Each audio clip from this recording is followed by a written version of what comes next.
అందరికీ నమస్కారం. NDA manifesto Telugu అనువాదాన్ని విడుదల చేయడం కోసం ఆంధ్రప్రదేశ్కి వచ్చిన కేంద్ర రక్షణ శాఖ మంత్రి రాజ్నాథ్ సింగ్ గారు ఆంధ్రప్రదేశ్ తాజా అప్పులపై బాంబు పేల్చారు. ప్రస్తుతం ఆంధ్రప్రదేశ్ అప్పులు ఏకంగా 13.5 లక్షల కోట్లుగా ఉన్నట్టు రాజ్నాథ్ సింగ్ గారు వెల్లడించారు. ప్రజలకు రాష్ట్ర ప్రభుత్వం అప్పులపై ఎలాంటి సమాచారం ఇచ్చేది లేదు కాబట్టి కేంద్ర ప్రభుత్వం రక్షణ శాఖ మంత్రి గారు చెప్పిన 13.5 లక్షల కోట్ల అప్పు నిజమేనని భావించక తప్పదు. 2014లో 97,000 కోట్ల రూపాయల అప్పుతో పాలనను మొదలుపెట్టిన టీడీపీ ప్రభుత్వం 2019 నాటికి రాష్ట్ర అప్పును 3.5 లక్షల కోట్లకు చేర్చింది. అంటే టీడీపీ 2014-19 మధ్య 5 ఏళ్లలో చేసిన అప్పు 2,70,000 కోట్లు.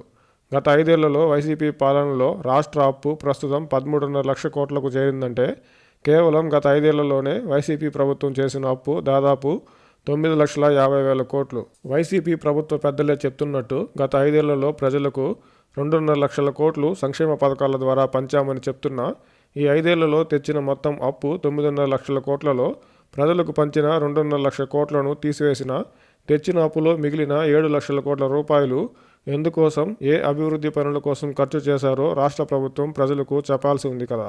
రాజధానిలో ఒక ఇటుక పేర్చింది లేదు. పోలవరం పనుల్లో 1% కూడా పనుల్లో పురోగతి సాధించింది లేదు.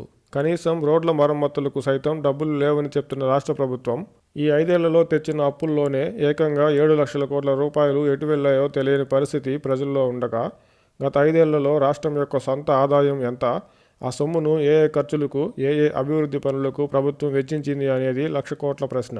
రాష్ట్రం యొక్క ఆదాయానికి తోడు అప్పుల ద్వారా తెచ్చిన లక్షల కోట్లపై ఎప్పుడు ప్రజలు అడిగినా ప్రజలకే పంచామని చెప్పే వైసీపీ నేతలు ప్రజలకు పంచిన 2.5 లక్షల కోట్ల పోను, తెచ్చిన అప్పులు మిగిలిన 7 లక్షల కోట్ల అప్పు రాష్ట్ర ఆదాయంలో జీతాలకు, పింఛన్లకు పోగా మిగిలిన లక్షల కోట్ల సొమ్ముతో ప్రభుత్వం ఏం చేసిందనే ప్రశ్న ప్రజల్లో ఉన్నప్పటికీ సమాధానం చెప్పేవారు లేకపోవడంతో మౌనంగానే ఉన్నారు.